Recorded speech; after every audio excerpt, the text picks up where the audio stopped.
नमस्कार साथियों, आपके अपने YouTube channel special education point with Hari में आपका स्वागत है। आज हम जो इस डिप्लोमा इन स्पेशल एजुकेशन में जो फाइनल ईयर के स्टूडेंट हैं उनके लिए जो प्रीवियस ईयर क्वेश्चन पेपर उनको सोल्व करेंगे। सेकेंड ईयर में जो प्रीवियस क्वेश्चन पेपर जो कॉमन पेपर है, जो IITD वालों के लिए है, MD वालों के लिए है, HI वालों के लिए है, ये कॉमन पेपर है education in the emerging Indian society and school administration. ठीक है, तो इसको हम सोल्व करेंगे। ये पेपर जो है हमारा 2 घंटे का रहेगा। सेकेंड ईयर में 2 घंटे का पेपर रहेगा, 27 मार्क्स का रहेगा, जो IID HI और MD वाले बच्चों के लिए है। IID HI और MD वाले बच्चों के लिए, जिसमें पार्ट ए में हम बात करेंगे। पार्ट ए की, पार्ट ए में आ जाते हैं। पार्ट ए में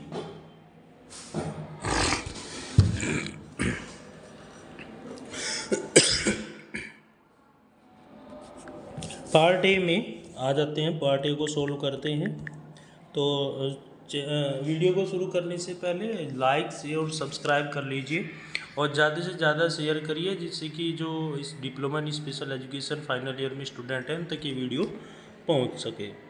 ठीक है, तो वीडियो को लास्ट तक देखिएगा, जिससे आपको सॉल्यूशन करने में मदद मिलेगी। तो सबसे पहले हम पार्ट ए में आ जाते हैं। पार्ट ए में मल्टीपल चॉइस क्वेश्चन कह रहा है कि एम ऑफ एजुकेशन के बारे में कह रहा है। ठीक है, तो शिक्षा का उद्देश्य है क्या, वो क्या ये क्वेश्चन दे रहा है कि शिक्षा का उद्देश्य क्या है। ठीक है, शिक्षा का उद्देश्य क्या है।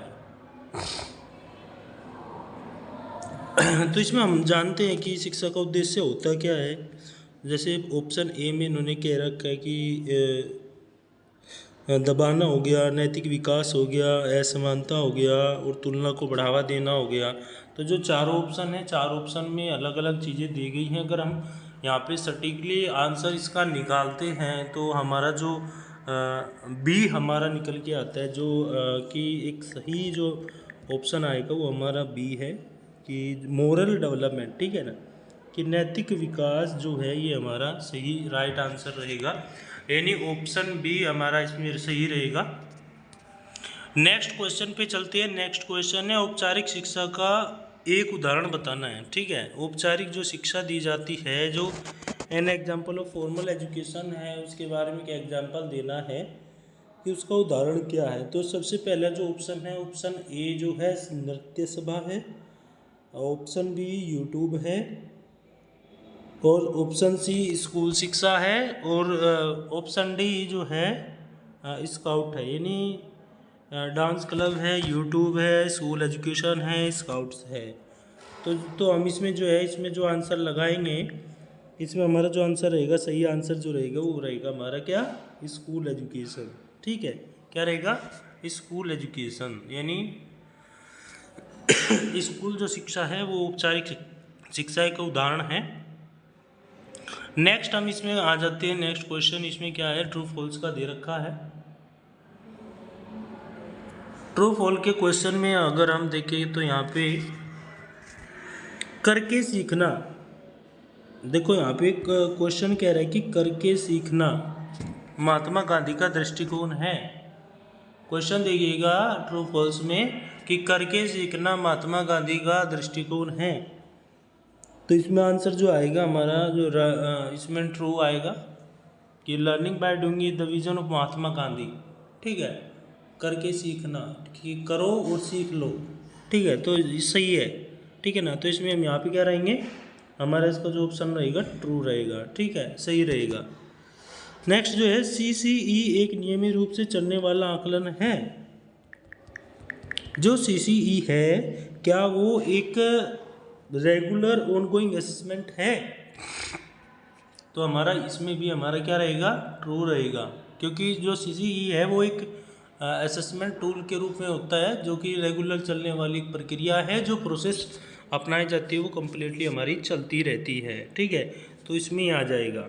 तो हमारा जो पार्ट ए में हमारे जो 2 क्वेश्चंस हैं वो हो जाते हैं, और पार्ट ए में जो ट्रू और फॉल्स में 2 क्वेश्चन हैं वो हो जाते हैं। अब आ जाते हैं पार्ट बी में। देखो सिंपल क्वेश्चन पेपर है, एजुकेशन इन इमर्जिंग वाला जो पेपर है ये बहुत ही सिंपल पेपर है, 27 मार्क्स का आएगा। पार्ट बी में आ जाते हैं, अटेम्प्ट ऑल क्वेश्चन करने हैं आपको, और या तो 1 वर्ड में आप इसका आंसर दे सकते हैं, या फिर आप इसको क्या कर सकते हैं, या फिर आप इसको एक सेंटेंस में आप इसका आंसर दे सकते हैं। तो बहुत ही सिंपल है, इजी है, तो आप इसमें आप आराम से इसको कर सकते हैं। सबसे पहला जो क्वेश्चन कह रहा है कि अनौपचारिक शिक्षा है क्या, तो सभी को पता है कि नॉन फॉर्मल एजुकेशन होती क्या है, अनौपचारिक शिक्षा है क्या। तो सबसे पहले तो इस पर बात करिए, औपचारिक शिक्षा क्या है, मतलब अनौपचारिक शिक्षा में क्या जाएगा। तो क्योंकि ये एक कोई इसका निर्धारित पाठ्यक्रम तो है नहीं, ना कोई किसी संस्था के अधीनस्थ है, ठीक है, ना किसी कोई मतलब एक प्रकार से है कि ना इसको संस्था की ना इसको पाठ्यक्रम की ज़रूरत है, ठीक है, ना इसको ये है कि इसको एक कैरिकुलम बनाया जाए, उसकी भी ज़रूरत नहीं है। ये एक घर से, परिवार से और अनुभव द्वारा, समाज द्वारा ये प्राप्त की जाती है। सीधा सा आंसर यही है, ठीक है। नेक्स्ट क्वेश्चन है, प्रकृतिवाद को परिभाषित कीजिए। तो प्रकृतिवाद है क्या, ठीक है, कि what is a define naturalism, ठीक है।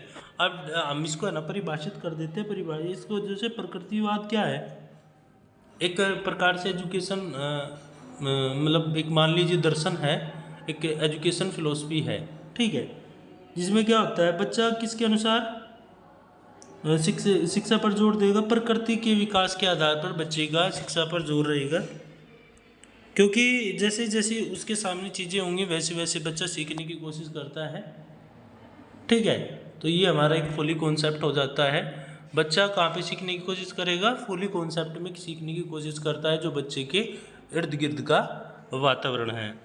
नेक्स्ट क्वेश्चन दे रहा है, समावेशी स्कूल है क्या।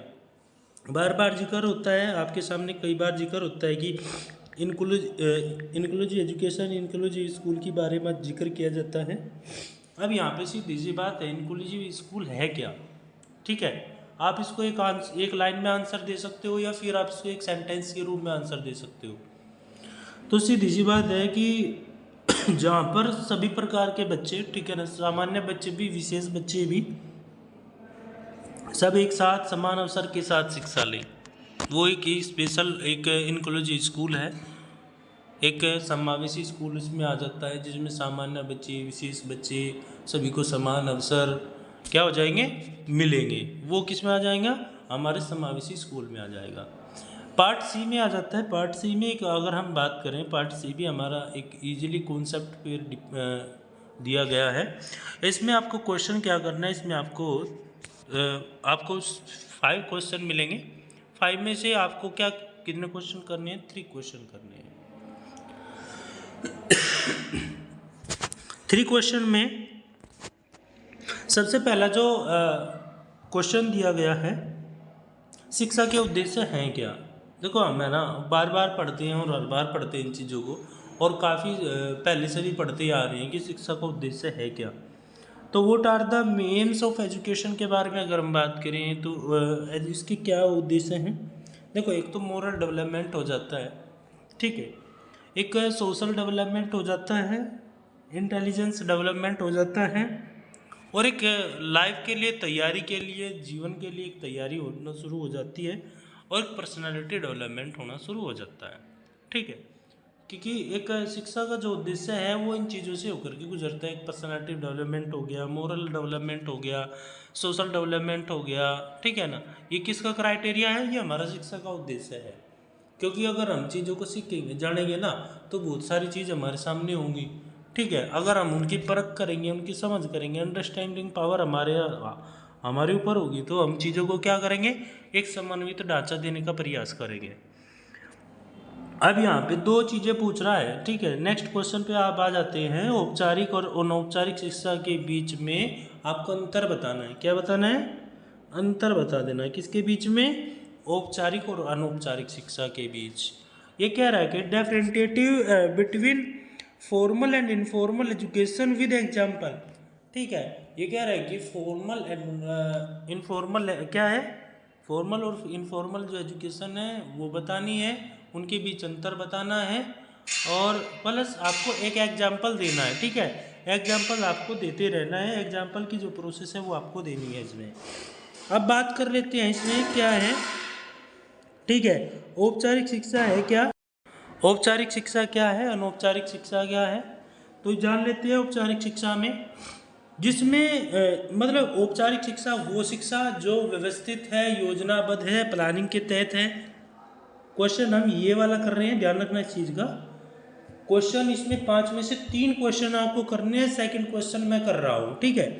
अब जैसे औपचारिक शिक्षा भी हम दी जाती है जो एक व्यवस्था के अनुकूल है कि योजना के तहत है, स्कूलों में दी जाती है, जिसका निश्चित पाठ्यक्रम है, टाइमिंग पीरियड सेट है, सारी चीज़ें फिक्स है, क्या है, जिसमें सारी चीज़ें क्या है, फिक्स हैं।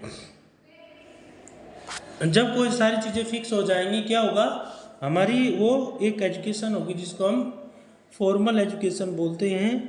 ऐसे ही हमारी इनफॉर्मल एजुकेशन है जो सामाजिक ढांचे पर टिकी हुई है, घर पर टिकी हुई है, आसपास वातावरण पर टिकी हुई है, कोई निश्चित पाठ्यक्रम नहीं है, परिवार से सीख सकते हैं, समाज से सीख सकते हैं, रिश्तेदारों से सीख सकते हैं। तो क्या इसके अंतर क्या है, उदाहरण के तौर पे हम क्या है, जैसे परिवार से सीखना, ठीक है। तो औपचारिक जो शिक्षा है उसमें हमारा विद्यालय आ जाएगा, हमारे स्कूल आ जाएंगे, कॉलेज आ जाएंगे, संस्थाएं आ जाएंगी, क्या है वो हमारा इससे जुड़ा हुआ है।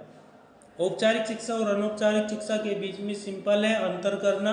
औपचारिक शिक्षा में आपका जो पाठ्यक्रम है, आपका जो शिक्षा है, जो व्यवस्थाएं हैं वो सारी फिक्स हैं और वो प्लानिंग के तहत है, पाठ्यक्रम है, स्कूल है, निश्चित पाठ्यक्रम है। अनौपचारिक शिक्षा में उसका थोड़ा सा उल्टा हो जाएगा, उल्टा ही हो जाएगा, उसमें पाठ्यक्रम कोई निश्चित नहीं होगा, समय कोई फिक्स नहीं होगा, ठीक है।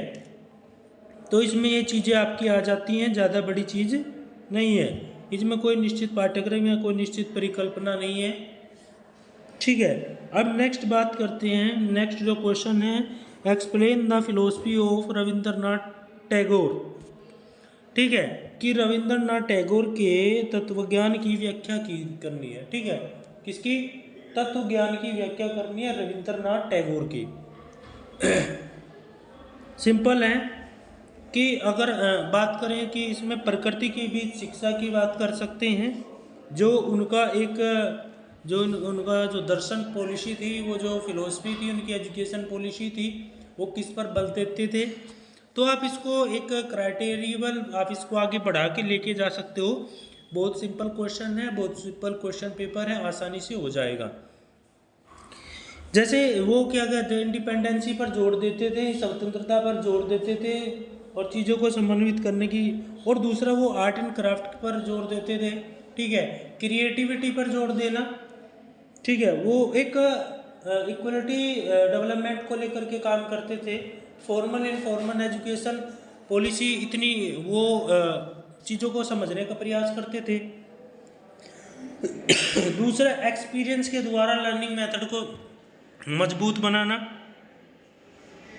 तो इसमें ये सारी चीज़ें तीनों क्वेश्चन में ये सारी चीज़ें क्लियर हो जाती हैं।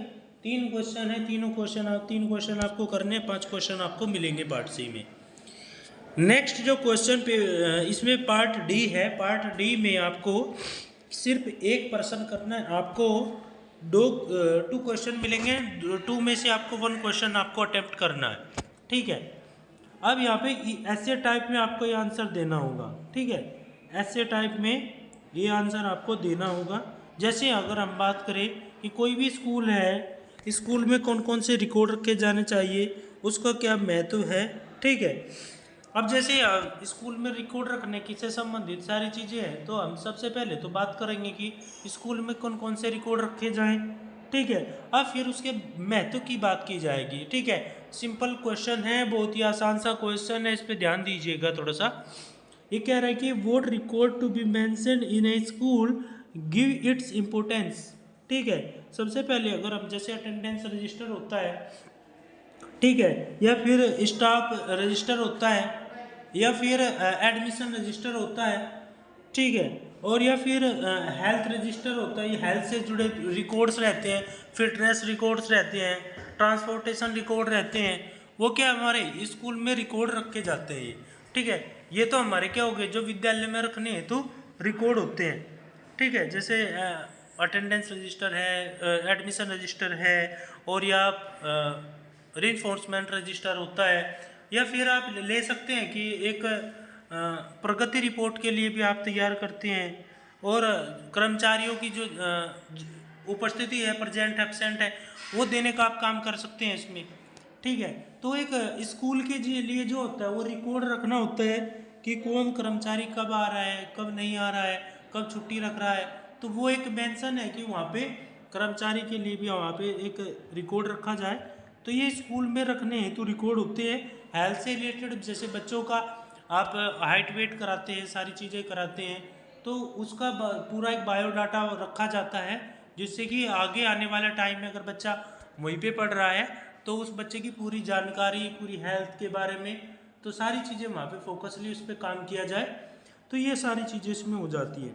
नेक्स्ट आ जाता है, अब अगर हम बात करें थे रिकॉर्ड की, अब रिकॉर्ड के बाद अगर हम बात करें तो इम्पोर्टेंस की बात करेंगे, महत्वता की बात करेंगे। सबसे पहले बात है कि विद्यालय संचालन में सहायता है ना, कि महत्व क्या है कि आप अगर रिकॉर्ड रख रहे हैं, स्कूल रिकॉर्ड आप रख रहे हैं, तो एक आप स्कूल को चलाने के लिए जो महत्वता दी गई है, सबसे पहले है कि आपके पास जो कम्युनिटिव रिकॉर्ड्स होते हैं वो आपके पास फिक्स होना चाहिए, और दूसरा क्लियरिटी आपके पास होनी चाहिए कि आप जो चीज़ आप पढ़ा रहे हैं, जो चीज़ आप बता रहे हैं, वो आपके लिए होनी चाहिए। दूसरा, बीच बीच में बच्चों का आप इवोल्यूशन कर लेते हैं, कौन बच्चा कितना पढ़ रहा है, कितना नहीं पढ़ रहा है, को जैसे आप यूनिट टेस्ट लेते हैं या फिर एनुअल हाफ ईयरली एग्जाम होते हैं, एनुअल एग्जाम होते हैं, वो क्या है, वो एक इवोल्यूशन का एक मेथड है जो बच्चे का इवोल्यूट करने का काम करता है, और एक इसका रिकॉर्ड भी वहाँ पे रखा जाता है, ठीक है। और दूसरा, बीच बीच में ऑब्जर्वेशन आपको करना जरूरी है क्योंकि वो उपयोगी होता है। बहुत सारी चीज़ें आप इसमें 8 मार्क्स का क्वेश्चन रहेगा, आप इसको कर सकते हैं, बहुत ही आसानी से हो जाएगा, ठीक है। आप इसमें चीज़ें आप इंक्लूड कर लीजिए, बहुत सारी मतलब ज़्यादा बड़ा क्वेश्चन नहीं है, सिंपली क्वेश्चन है, आप आराम से इसको आसानी से इसको कर लेंगे, बहुत ही सिंपल है।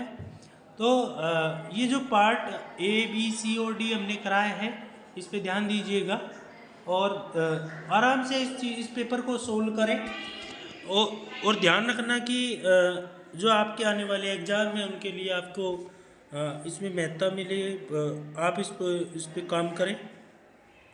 दूसरा, मैं लास्ट बार फिर कह रहा हूँ कि आप चैनल को लाइक शेयर सब्सक्राइब कर लीजिए, और ज़्यादा से ज़्यादा वीडियो को शेयर करिए, जो फाइनल ईयर वाले स्टूडेंट हैं उन तक ये वीडियो पहुँच सके, और जिससे कि उनको लाभ मिल सके, ठीक है। तो आगे की वीडियो के लिए मैंने, अगर वीडियो में आपको कोई भी क्वेश्चन करना है तो आप कमेंट सेक्शन में अपना कमेंट डाल दीजिए, नेक्स्ट वीडियो में अब आपका कमेंट लेंगे। तो थैंक यू।